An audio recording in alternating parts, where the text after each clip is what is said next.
Assalamualaikum warahmatullahi wabarakatuh. Saya Farhana Nadia Atarik dari Fakultas Ekonomi, jurusan Ekonomi Pembangunan Lokal A2 dengan NPM 21404020028 akan membawakan materi Islam dan Pancasila. Yang pertama yaitu pengertian Islam dan Pancasila. Islam berakar dari kata aslama, yuslimu, dan islaman yang berarti tunduk, patuh, dan selamat. Islam berarti kepasrahan atau ketundukan secara total kepada Allah Subhanahu wa Ta'ala.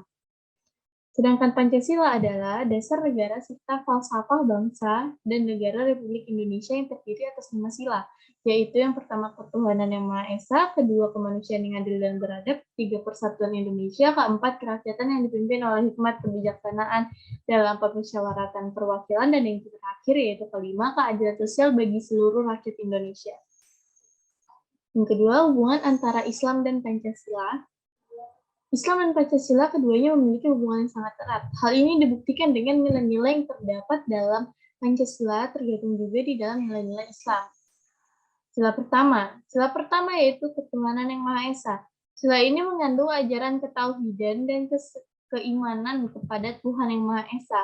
Sila pertama ini tercermin dalam surat Al-Baqarah ayat 163 yang artinya dan Tuhanmu adalah Tuhan yang Maha Esa. Tidak ada Tuhan melainkan Dia yang Maha Pemurah lagi Maha Penyayang. Sila kedua yang berbunyi kemanusiaan yang adil dan beradab juga sejalan dengan surah Al-Maidah ayat 8. Islam selalu mengajarkan kepada umatnya untuk selalu bersikap adil dalam segala hal baik pada diri sendiri maupun kepada orang lain. Sila ketiga yang berbunyi Persatuan Indonesia, Islam juga mengajarkan untuk selalu menjaga persatuan dan kesatuan. Hal ini tercermin dalam surah Al-Imran ayat 103 yang artinya dan berpeganglah kamu semuanya kepada tali agama Allah.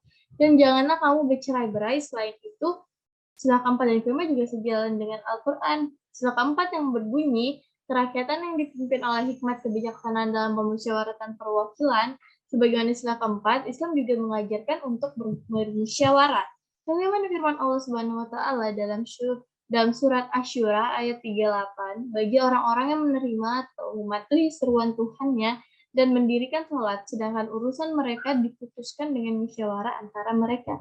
Yang terakhir yaitu sila kelima, yang berbunyi keadilan sosial bagi seluruh rakyat Indonesia, merupakan bentuk dari kepedulian atas sama. Dalam Al-Quran surah An-Nur ayat 22, Allah berfirman, dan janganlah orang-orang yang mempunyai kelebihan dan kelapangan di antara kamu bersumpah bahwa mereka tidak akan memberi bantuan kepada kaum kerabatnya, orang-orang miskin, orang-orang yang berhijrah pada jalan Allah, dan hendaklah mereka memaafkan dan berlapang dada.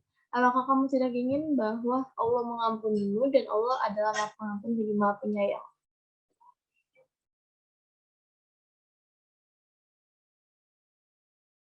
Ketiga, permasalahan antara Islam dan Pancasila. Sekitar tahun 2017 sampai 2018, pemberitaan media massa nasional cukup intensif menyoroti geliat gerakan radikalisme agama yang sudah merengsek ke dunia pendidikan, mulai dari lini pendidikan dasar hingga perguruan tinggi. Cendekiawan Muslim Masdar Hilmi mengungkapkan bahwa agenda utama pergerakan ini adalah mengganti Pancasila sebagai ideologi bangsa dengan ideologi yang bersumber kepada hukum agama atau syariah. Menolak Pancasila yang menjamin keberagaman identitas sebagai kenyataan khas bumi Nusantara, kelompok ini memegang kuat-kuat kemukakan kesamaan identitas agama beserta penafsirannya daripada keberagaman yang bermuara kepada penyangkalan sikap toleran. Dalam perspektif sejarah, gerakan radikalisme dalam Islam telah muncul di masa Khalifah Ali bin Abi Thalib. Dengan munculnya golongan Khawarij yang memberontak atas ketidaksetujuannya dengan tahkim yang memenangkan musuh, yakni dari kelompok Muawiyah. Kelompok Khawarij ini digolongkan sebagai gerakan radikalisme Islam klasik. Dari pernyataan tersebut dapat diperhatikan bahwa cikal bakal lahirnya aliran atau kelompok Islam radikal bersumber dari sejarah Islam itu sendiri, yang mulanya dipelopori oleh kelompok Khawarij yang keras kepala, tidak mengenal kompromi dan dialog. Kelompok inilah yang kemudian sekarang bermetamorfosis dalam bentuk Hizbut Tahrir Indonesia atau HTI, Majelis Mujahidin Indonesia atau MMI, dan Ansarut Tauhid, bahkan juga Front Pembela Islam atau FPI.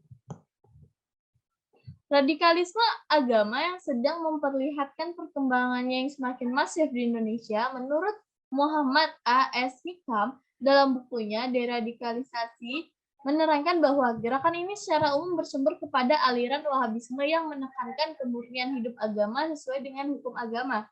Dalam skala global, paham ini mendasari gerakan NIIS dan Al-Qaeda. Mengenai permasalahan tersebut, kekerasan oleh kelompok radikal perlu dilakukan usaha intensif oleh kalangan wali, ulama, tokoh agama, guru agama, dosen agama, para kiai di pondok pesantren untuk melakukan sosialisasi penafsiran secara murni dan tuntas berdasarkan metodologi tafsir ilmiah. Hal ini dilakukan untuk memberikan pengetahuan dan pemahaman yang benar kepada para peserta didik, pelajar, mahasiswa, dan kalangan santri agar tidak terjebak dalam kesalahan menafsirkan ayat-ayat yang terkait dengan istilah jihad. Karena dalam Islam tidak mengenal cara-cara kekerasan dalam mencapai tujuannya. Sekian dari saya, kurang lebihnya mohon dimaafkan. Assalamualaikum warahmatullahi wabarakatuh.